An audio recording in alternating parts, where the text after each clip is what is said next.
அத்தியாயம் 22. பாம்பு கடியிலிருந்து மீட்புதவி. 1. பாலா சாஹிப் மீரிக்கர். 2. பாபு சாஹிப் பூட்டி. 3. அமீர் ஷக்கர். 4. ஹேமந்த் பந்த். பாம்புகளை கொல்வதை பற்றி பாபாவின் கருத்து. முன்னுரை. பாபாவை எங்கனம் தியானிப்பது? கடவுளின் தன்மையையோ ரூபத்தையோ ஆழ்ந்தறிய யாராலும் இயலாது. வேதங்களும் 1000 நாவு படைத்த ஆதிசேஷனும் கூட அதை முழுமையாக விவரிக்க இயலவில்லை. கடவுளின் ரூபத்தை தரிசிக்கவும் அறியவும் அடியவர்களால் மட்டுமே இயலும். ஏனெனில் அவர் தம் பாதங்கள் மட்டுமே அவர்களுடைய மகிழ்ச்சிக்குரிய ஒரே வழி என்பதை அவர்கள் அறிவார்கள். வாழ்க்கையின் உச்ச உயர் லட்சியத்தை அடைய அவர் தம் பாதங்களை தியானிப்பதை தவிர அவர்களுக்கு வேறு வித வழியும் தெரியாது. ஹேமந்த் பந்த் தியானத்திற்கும் பக்திக்கும் ஒரு எளிய வழியை பின்வருமாறு தெரியப்படுத்துகிறார். ஒவ்வொரு மாதமும் தேய்பிறையின் 15 நாட்கள் சிறிது சிறிதாக கழிவுறுவதைப் போன்றே சந்திரனது ஒளியும் அதே நுட்ப அளவில் தேய்வடைகிறது. அமாவாசையன்று நாம் சந்திரனையே பார்க்க முடிவதில்லை, அதனது ஒளியையும் பெறுவது இல்லை. எனவே வளர்பிறை நாட்கள் தொடங்கும்போது மக்கள் சந்திரனை காண்பதில் மிகவும் ஆவலாக இருக்கிறார்கள். முதல் நாள் அது தெரிவதில்லை, 2ஆம் நாளும் கூட அது தெளிவாக தெரிவதில்லை. பின்னர் மரத்தின் 2 கிளைகளுக்கு நடுவிலுள்ள திறப்பிலிருந்து அச்சந்திரனை பார்க்கும்படி மக்கள் கேட்கப்படுகிறார்கள். அவர்களும் ஆர்வத்துடனும் ஒரே கவனத்துடனும் நோக்கும்போது தூரத்திலுள்ள அவ்விளம்பிறை அவர்களின் காட்சி எல்லைக்கு எட்டுவதை அவர்கள் பேருவகையுடன் காண்கிறார்கள். இந்த வழிக்குறிப்பை தொடர்ந்தே நாம் பாபாவின் ஒளியை காண முயலுவோம். பாபாவின் தோற்ற அமைப்பை காணுங்கள், அது எவ்வளவு அருமையாக இருக்கிறது. அவர் அட்டனக்கால் இட்டு அமர்ந்திருக்கிறார். வலது கால் இடது முழங்கால் மேலும் இடது கையின் விரல்கள் வலது பாதத்திலும் படரப்பட்டு இருக்கின்றன. வலது கால் பெருவிரலில் அவர் தம் 2 கைவிரல்கள் ஆள்காட்டி விரலும் நடுவிரலும் படர்ந்திருக்கின்றன. இத்தோற்ற அமைப்பால் பாபா குறிப்பிடுவதாக தோன்றுவதாவது: நீ எனது ஒளியை காண விரும்பினால் அகங்காரமற்றவனாகவும் மிக மிக பணிவுடனும் இருப்பாயாக. எனது கால் பெருவிரலை 2 கிளைகள் வழியாக தியானிப்பாயாக. அதாவது சுட்டு விரல் நடுவிரல் ஆகியவற்றிடையே. அதன்பின் நீ எனது ஒளியை காண இயலும். இதுவே பக்தியை அடைய மிக மிக எளிய வழியாகும். சில கணங்கள் நாம் பாபாவின் வாழ்க்கையை நோக்குவோம். பாபாவின் வாசத்தால் ஷிரடி ஒரு புண்ணிய கஷேத்திரமாக மாறியது. எல்லா திசைகளிலிருந்தும் மக்கள் அங்கே கூடத் தொடங்கினார்கள். ஏழைகளும் பணக்காரர்களும் ஒன்றுக்கு மேலிட்ட பல வகைகளால் ஏதோ ஒரு ரூபத்தில் நன்மை அடைய தொடங்கினார்கள். பாபாவின் எல்லையற்ற அன்பையும் அவரின் வியத்தகு இயற்கையான ஞானத்தையும் அவரின் சர்வ வியாபகத் தன்மையையும் யாரே விவரிக்க இயலும்?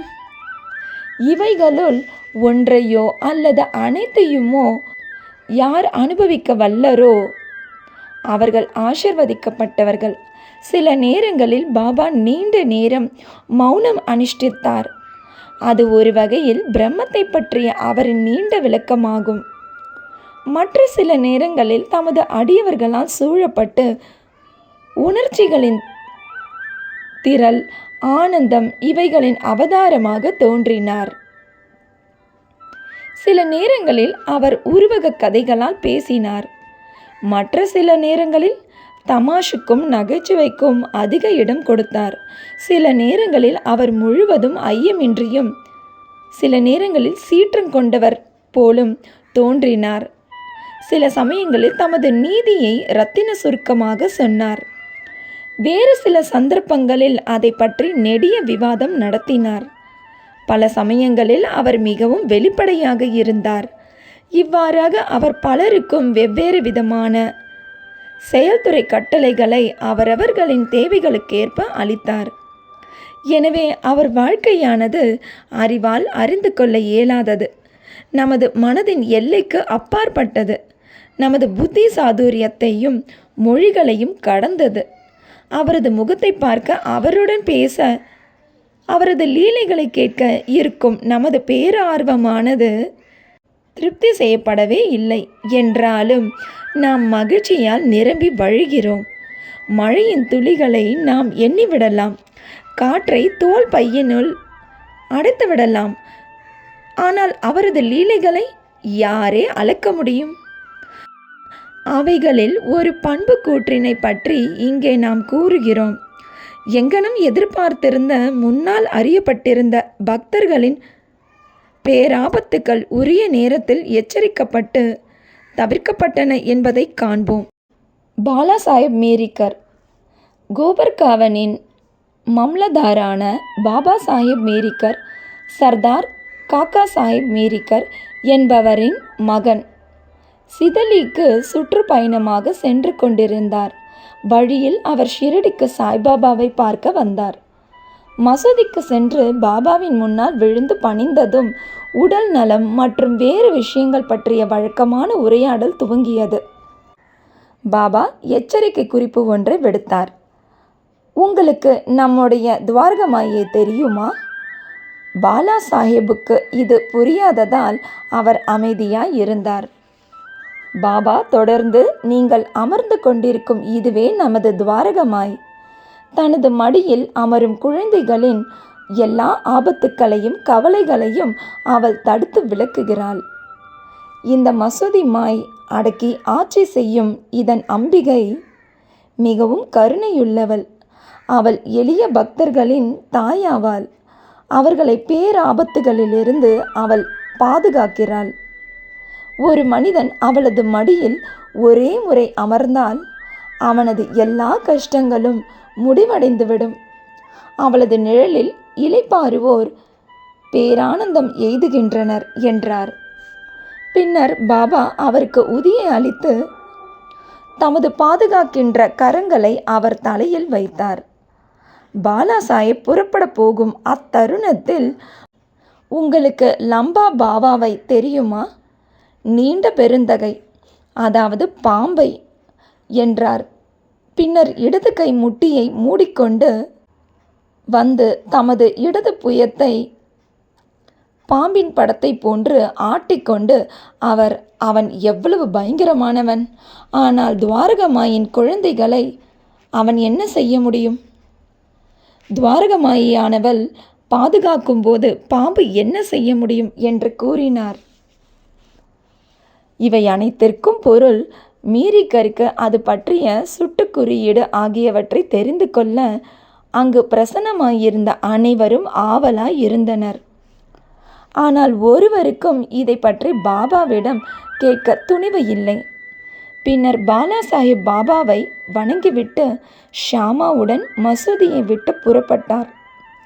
பாபா ஷாமாவை திரும்ப அழைத்து பாலா சாஹேபுடன் கூட செல்லும்படியும் சிதலி சுற்றுலாவை மகிழ்ந்து அனுபவிக்கும்படியும் கூறினார்.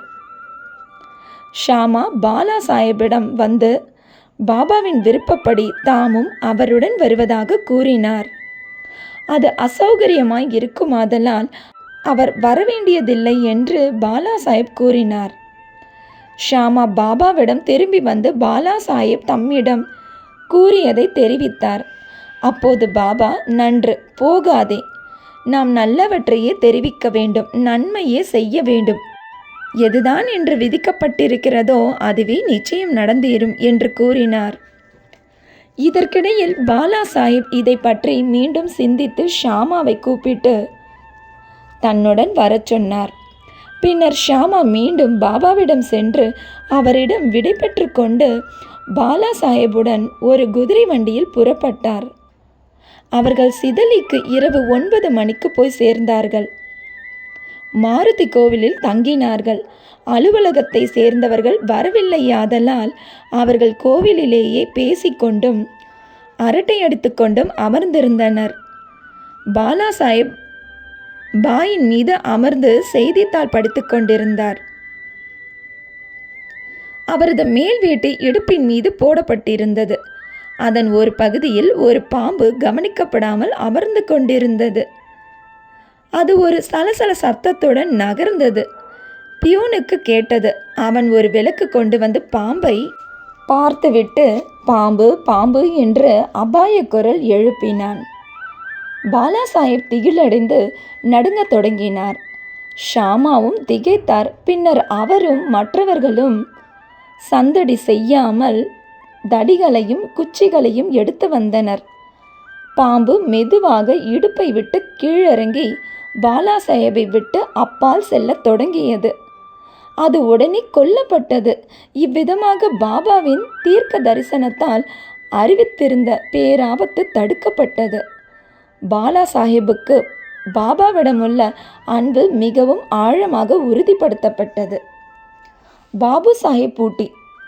நானா சாஹிப் டாங்க்லே என்னும் பெரிய ஜோசியர் ஒருவர் அப்போது ஷிரடியில் இருந்த பாபு சாஹிப் பூட்டியிடம் ஒரு நாள், இந்நாள் தங்களுக்கு ஒரு அமங்கலமான நாள், தங்களது உயிருக்கு ஆபத்திருக்கிறது என்று கூறினார்.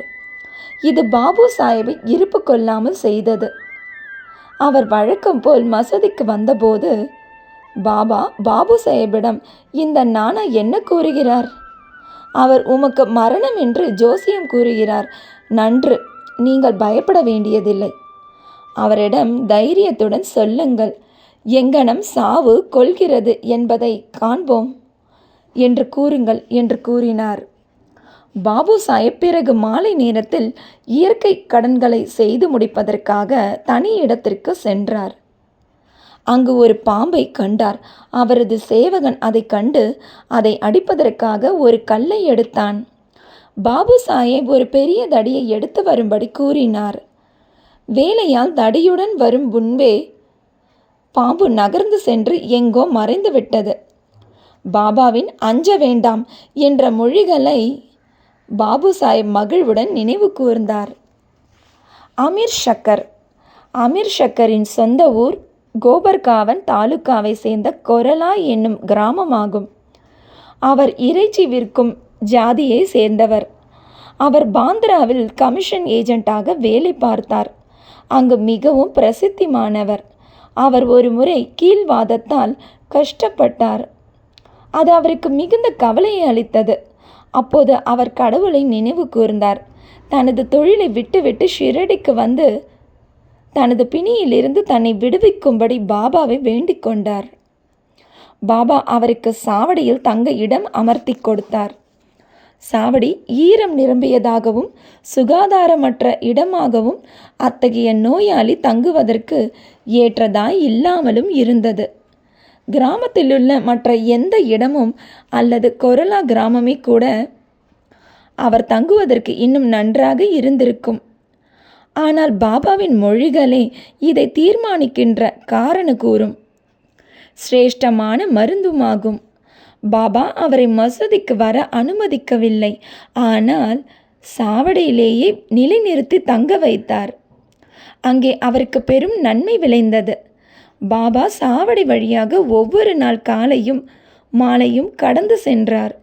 ஒரு நாள் விட்டு ஒரு நாள் ஊர்வலமாக சென்று அங்கு துயின்றார். எனவே அமீர் பாபாவின் தொடர்பை மிகவும் எளிதாக அடுத்தடுத்து பெற்றார். அமீர் அங்கு 9 மாதங்கள் முழுமையாக தங்கியிருந்தார். பின்னர் எப்படியோ அவ்விடத்தில் அவருக்கு வெறுப்பு ஏற்பட்டது. எனவே ஒரு நாள் ஒருவரும் அறியாமல் அவ்விடத்தை விட்டு அகன்றார். கோபர்காவனுக்கு வந்து அங்கு தர்மசாலையில் தங்கினார். அப்போது முதுமையான இறந்து கொண்டிருக்கும் பக்கீர் ஒருவர் அவரிடம் தண்ணீர் கேட்டார். அமீர் அதை கொண்டு வந்து அவரிடம் கொடுத்தார். அவர் அதை அருந்திய உடனேயே மரணமடைந்தார். அமீர் இக்கட்டான நிலையை அடைந்தார். அவர் சென்று அதிகாரிகளிடம் இது பற்றி தெரிவிப்பாரேயாகில் அவரே முதல் தகவல் அளித்தவராதலாலும் தகவலும் அவருடையது மட்டுமேயானதாலும் அது குறித்து அவர் சிறிதளவாவது அறிந்திருப்பதனாலும் அவரே மரணத்துக்கு பொறுப்பாக்கப்படுவார் என்று நினைத்தார். பாபாவிடம் விடை பெற்று கொள்ளாமல் ஷிரடியை விட்டு வந்ததை பற்றி தமது செய்கைக்காக அவர் நனி இறங்கி பாபாவை வேண்டிக் கொண்டார். அவர் பின்னர் ஷிரடிக்கு திரும்ப தீர்மானித்தார். அதே இரவு வழி நெடுக பாபாவின் பெயரை நினைவு கூர்ந்து கொண்டும் உச்சரித்து கொண்டும் பொழுது விடுவதற்குள் ஷிரடிக்கு திரும்ப ஓடி வந்து விட்டார். கவலையிலிருந்து விடுபட்டவரானார். பாபாவின் பரிபூர்ண விருப்பத்திற்கும் ஆணைகளுக்கும் மினங்க சாவடியிலேயே தங்கியிருந்தார். குணப்படுத்தவும் பட்டார். ஒரு நாள் நள்ளிரவு பாபா, "ஓ அப்துல், ஏதோ ஒரு பிசாசு ஜந்து என் படுக்கையின் பக்கங்களில் மோதிக்கொண்டு இருக்கிறது" என்று சொன்னார். அப்துல் விளக்குடன் வந்தான். பாபாவின் படுக்கையை சோதித்தான். ஆனால் அவன் ஒன்றையும் காணவில்லை. பாபா அவனை எல்லா இடங்களையும் கவனத்துடன் பார்க்கும்படி கூறி தமது சட்காவை தரையை நோக்கி அடிக்கத் தொடங்கினார். இந்த லீலையை கண்டு ஏதாவது பாம்பு அங்கே வந்திருப்பதாக பாபா சந்தேகப்பட்டிருக்க வேண்டும் என்று அமீர் நினைத்தார். நீண்ட நாள் பழக்கத்தின் காரணமாக பாபாவின் மொழி கற்கும் செயல் கற்கும் அமீர் பொருள் தெரிந்து கொள்ள வல்லவராயிருந்தார். பாபா அமீரின் மெத்தைக்கு அருகில் ஏதோ அசைந்து கொண்டிருப்பதை பார்த்தார். அப்துல்லை விளக்கை கொணரும்படி சொன்னார். அவன் அதை கொணர்ந்ததும் அங்கு ஒரு பாம்பு தன் தலையை மேலும் கீழும் அசைத்து கொண்டு சுருட்டி கொண்டும் கிடப்பதை கண்டான். அதன் பின்னர் பாம்பு உடனே அடித்து கொல்லப்பட்டது. இவ்வாறாக பாபா குறித்த நேரத்தில் எச்சரிக்கை கொடுத்து அமீரை காப்பாற்றினார். ஹேமந்த் பந்த் தேலும் பாம்பும். பாபாவின் பரிந்துரையின் பேரில் காக்கா சாஹிப் தீக்ஷித் தினந்தோறும் ஏக்நாத் மகாராஜின் 2 நூல்களை பாராயணம் செய்து வந்தார். அதாவது பாகவதமும் பாவார்த்த ராமாயணமும் ஆகும். அவைகள் பாராயணம் செய்யப்படும் போது கேட்டுக்கொண்டிருந்த நல்லதிர்ஷ்டம் பெற்ற மக்களில் ஹேமந்த் பந்தும் ஒருவராவார். தமது தாயாரின் அறிவுரையின்படி ஹனுமான் ராமரின் பெருமையை சோதிக்கும் கட்டம் படிக்கப்பட்ட போது அனைவரும் மந்திரத்துக்கு கட்டுப்பட்டவர்கள் போன்று கேட்பதில் மூழ்கியிருந்தனர். ஹேமந்த் பந்தும் அவர்களுள் ஒருவர். அப்போது ஒரு பெரிய தேள் அது எங்கிருந்து வந்ததென்று யாரும் அறியவில்லை. ஹேமந்த் பந்தின் வலது தோள் மீதிருந்த துண்டின் மீது தாவியது. முதலில் அது கவனிக்கப்படவில்லை. ஆனால் கடவுள் தமது கதைகளை ஆர்வத்துடன் கேட்பவர்களை பாதுகாக்கிறார். எனவே ஹேமந்த் பந்த் தற்செயலாக திரும்பிய போது பெரிய தேளை தோள் மீது கண்டார். அது மரண அமைதியுடன் இருந்தது. இப்பக்கமோ அப்பக்கமோ சிறிதும் அசையவில்லை. அதுவும் பாராயணத்தை கேட்டு மகிழ்வது போன்றே தோன்றியது. பின்னர் ஹேமந்த் பந்த் கடவுள் அருளால் அவையோரை தொந்தரவு செய்யாமல் பேட்டியின் 2 முனைகளையும் எடுத்து தேளை உள்ளே மடித்து கொண்டார்.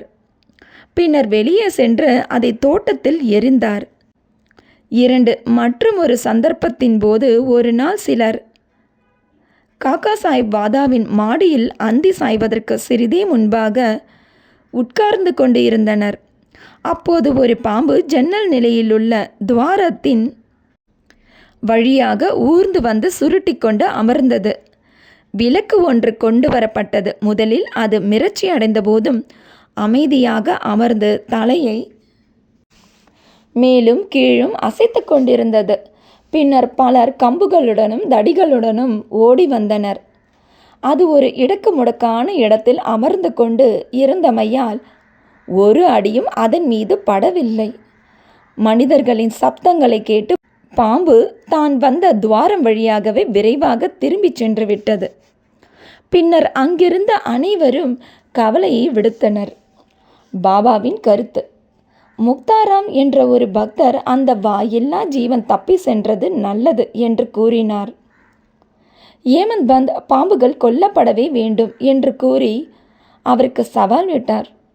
முன்னவர் பாம்பு போன்ற ஜந்துக்கள் கொல்லப்படக்கூடாதென்றும் பின்னவர் கொல்லப்பட வேண்டும் என்றும் இருவருக்கும் இடையே சூடான விவாதம் நடந்தது. இரவு வந்ததும் விவாதம் எவ்வித முடிவுமின்றி முடிவடைந்தது. மறுநாள் இது பாபாவிடம் தெரிவிக்கப்பட்டது.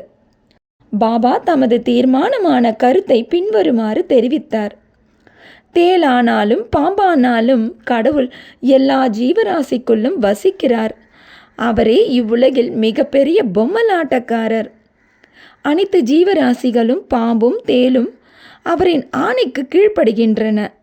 அவர் நினைத்தால் ஒழிய யாரும் எதுவும் பிறருக்கு தீங்கு செய்துவிட முடியாது. உலகம் அவரையே முழுவதும் சார்ந்திருக்கிறது. எவருமோ எதுவுமோ சுதந்திரமானவர்கள் அல்ல. எனவே நாம் கருணை கூர்ந்து எல்லா ஜீவராசிகளையும் நேசிக்க வேண்டும். துணிச்சல் வீரமுள்ள கொலைகளையும் சண்டைகளையும் விடுத்து பொறுமையாய் இருக்க வேண்டும். கடவுளே அனைவரின் பாதுகாப்பாளர். ஸ்ரீ சாயியை பணிக. அனைவருக்கும் சாந்தி நிலவட்டும்.